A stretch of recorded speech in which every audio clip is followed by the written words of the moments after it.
See what you got here. Does this hurt? Oh! Does this hurt? Oh! Does that tickle? You know what's funny? This is my chart. Sometimes it's story time. Oh, you know what's great about these beds? They're mechanical bulls. You have the remote control. Oh, yeah!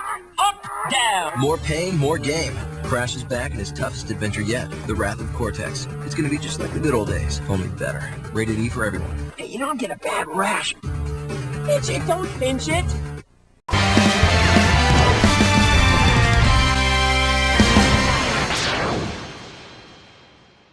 Greetings everyone old and new, welcome to Haseo Reviews. Last time when we left off with the Crash Bandicoot franchise, I had covered the franchise's rise to glory, but hinted that things to come were, rocky, to say the least. What are you talking about, butthead? Was that an element pun I just heard? I'm the only one to make nature jokes around here. Oh yeah, I forgot. Ever since I said that I'd be reviewing Wrath of Cortex, these two guys haven't left me alone since. Are you sure it's safe to be walking around with all that hair? It looks like a fire hazard to me! You tell him, Pyro. Alright guys! If I review Wrath of Cortex and give it a fair shot, unlike half the people that cover this game, will you leave me alone? Not so fast, human. No one ever covers our game from beginning to end, so why would your pitiful review be worth watching? Because I already recorded a completionist run of it. Very well, but remember, we'll be watching. Alright, without further ado, Crash Bandicoot Wrath of Cortex. History lesson. After Naughty Dog fulfilled their contract with Universal by making 3 Crash Bandicoot games, plus a kart racer, they left Universal to work on new, more original projects, which would eventually lead to Jak and Daxter. Universal, however, saw that Crash Bandicoot was at the peak of its popularity, and wasn't about to let that cash cow go to waste. Originally, Mark Cerny of Cerny Games, who aided in the creation of the original Crash game, was set to spearhead development on Crash 4, intending to shift the focus from linear hallway-based platforming to a more open-world approach. However, this was swiftly abandoned, Cerny was booted, and Universal saddled Traveler's Tales with pumping out a next-gen Crash game with just 1 year of development time. Given the strict deadline, Traveler's Tales decided that, rather than reinvent the wheel, they'd simply expand on what Crash 3 had done, with a new batch of gameplay styles. In addition, Crash 4, now retitled Wrath of Cortex, would launch on the GameCube and Xbox alongside the PlayStation 2 version. All 3 versions are mostly identical in terms of content, with the only major differences being performance and graphics. The original PS2 release was saddled with excruciatingly long load times that all future ports and re-releases would trim down significantly. The GameCube version has the shortest load times, but is locked at 30 FPS, although it more often than not runs lower than that, making this the worst way to experience the game. Lastly, the Xbox version, which I'll be covering, adds new textures to all of the animal characters to make them look furrier, rather than the flat textures of the other versions. Our story begins with Uka Uka lecturing Cortex and his lackeys about what failures they are, due to all of them failing to beat Crash multiple times. Also, apparently Cortex and Entropy just got over that whole warped to the prehistoric age and turned into babies thing from the end of Crash 3. Don't get too hyped up by this lineup of villains, by the way, because everyone except Cortex and Uka Uka is reduced to stage hazards, and wrong-sounding engine here only appears one more time in the whole game. Cortex has been prototyping a new Bandicoot super soldier to combat Crash, but he needs a suitable power source to finish his experiment, which prompts Uka Uka to free a quartet of evil masks known as the Elementals to serve that purpose. Meanwhile, on Insanity Island, Crash, Coco, and Aku Aku are relaxing by the beach, when a series of natural disasters suddenly occur with no warning. Aku Aku realizes that the Elementals have been freed and goes to this temple void space thing to confront Uka Uka about it. Aku Aku is no match for the Elementals, however, and hey, is that Mark Hamill as Pyro? Well, of course it is, Fleshling. Who else could deliver my lines with such a suave, intimidating tone? Aku Aku warns Crash and Coco about the impending danger that Uka Uka has unleashed, and with the help of Coco's new warp room she invented, Crash and Coco must gather all of the power crystals to seal the Elementals and stop Cortex and his newest weapon, Crunch Bandicoot. The setup appears pretty basic by Crash standards, although the twist of Cortex's new super weapon being another Bandicoot, like Crash has to fight what he was created to be in the first place, is a neat idea. Although the dichotomy between the failed experiment going up against the ultimate animal super soldier isn't really explored, as interactions between Crash, Cortex, and Crunch are limited to these warp-style hologram sequences where the villains taunt the player. The models are noticeably messy, most likely a result of the game's rushed development. The characters especially don't make good use of that next-gen horsepower, instead looking like PS1 models with a higher polygon count. I know that this was still early in the 6th generation, but games like Jak and Daxter and Sly Cooper looked leagues better than this. Hell, you can see the gaps in the polygons in Cortex's massive head if you look close enough. And the less said about Coco's model, the better. Wrath of Cortex follows the same basic setup as Crash 2 and 3, with each room divided into sets of 5 levels, each level containing a crystal, at least one gem, and a time trial relic. Completing all 5 levels in a room unlocks a boss fight. Crash starts out with the same moveset he had in Crash 2 and 3 as well, with a basic jump, high jump, slide, belly flop, long jump, and a spin for attacking enemies and breaking boxes. Crash will also gain new abilities by defeating bosses, including the returning Double Jump, Crash Dash, Fruit Bazooka, and Death Tornado, alongside a new ability, the Sneak Shoes, which allows Crash to tiptoe across rows of nitro boxes without detonating them. But this ability is generally underused and can be avoided entirely once you properly learn how to use the Death Tornado combined with the Double Jump to glide across gaps. The Super Belly Flop also returns, but strangely isn't awarded to the player from a boss fight like the rest of the abilities.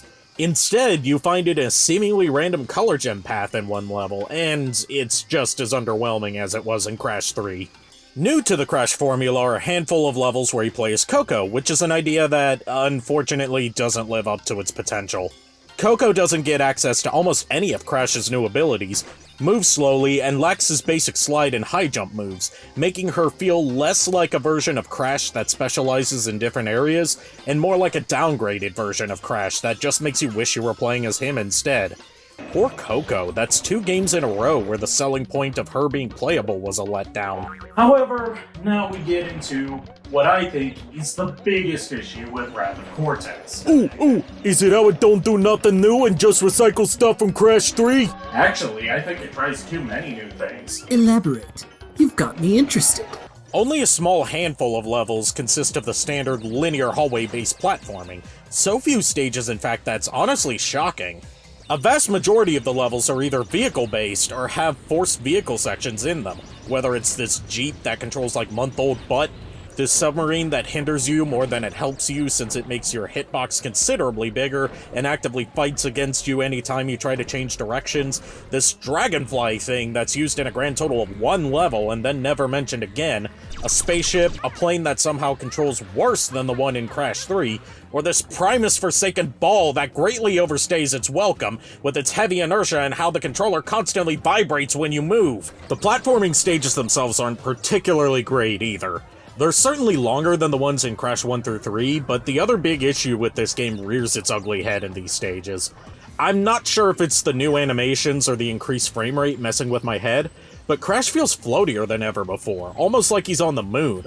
Control and physics issues like this are difficult to explain without having a way to demonstrate it live to the viewer, but trust me, play Crash 3 and Wrath of Cortex back to back, and you'll notice an immediate difference.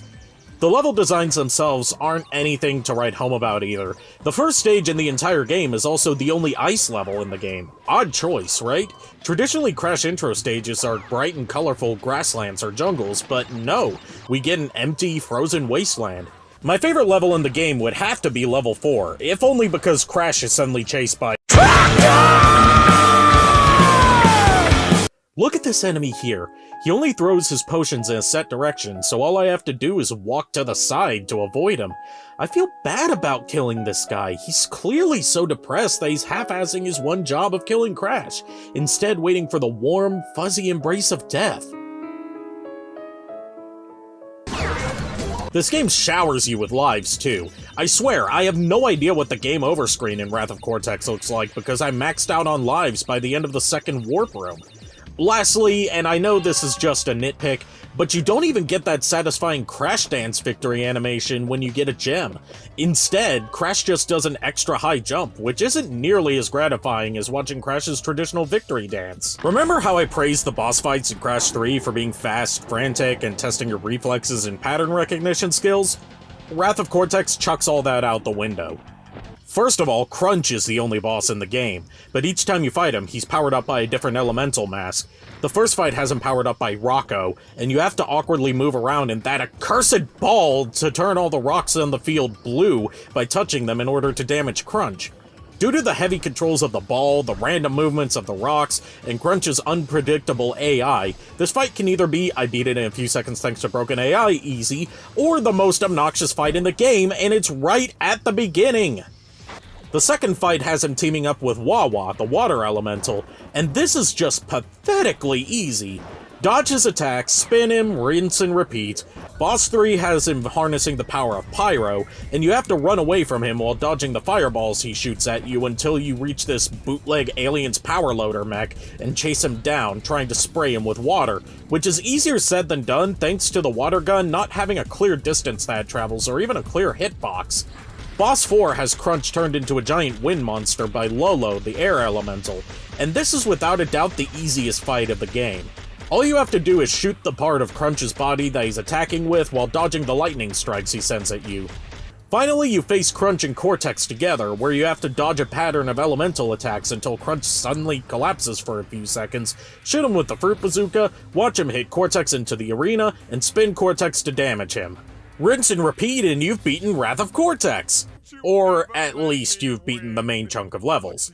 Yes, just like Crash 2 and 3, the true ending is hidden behind collecting all of the gems, and just like Crash 3, you need to collect all of the time trial relics in order to unlock the last handful of bonus levels.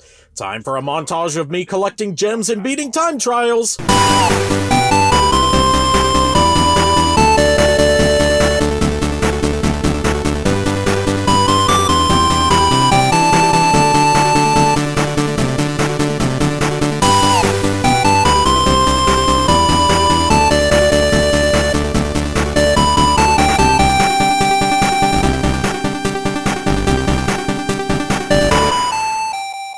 Okay, I got every gem and every relic, time to face off with Cortex again.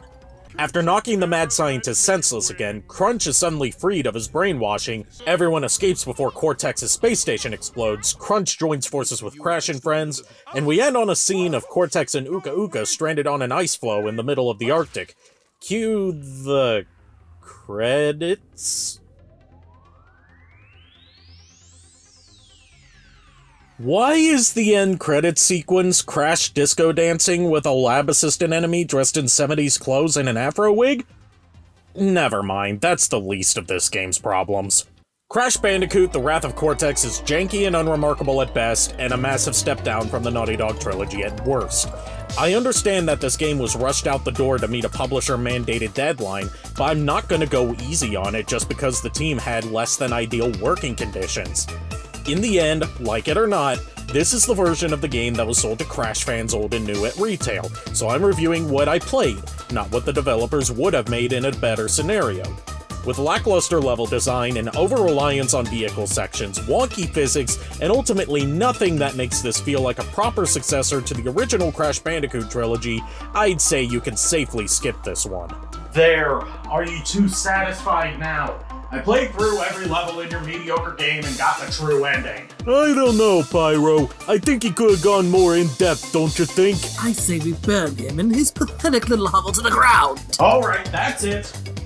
Chaos Control! Never with someone who has access to chaos powers. Hey there guys, thanks for checking out the video and making it all the way to the end, or at least that's what I'm guessing if you're hearing this. If you like what you see, remember to subscribe and hit the bell to keep up to date with my new videos.